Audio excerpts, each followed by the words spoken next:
Hello mga bebs, andito kami sa R Mansion sa Tagaytay, ang parisan ni Rosmar, yung trending na trending ngayon. Kaya hindi ko yan pinalagpas dahil malapit lang pala yan sa amin. At eto nga pagbungad mo si Jollibee.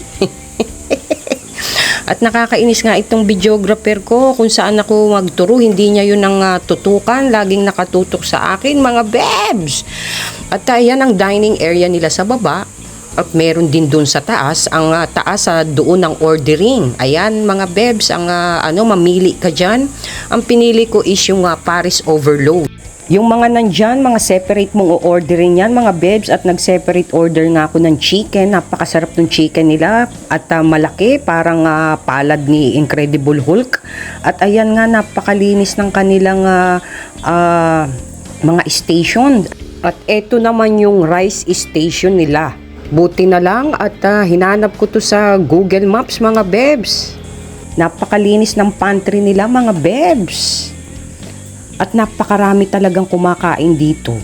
So ayan ang ating pagkain at i-review ko na kung ano ang lasa ng Paris ni Rosmar.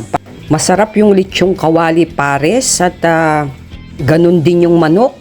Malasa na yung lechon at malasa pa yung sabaw ng Paris.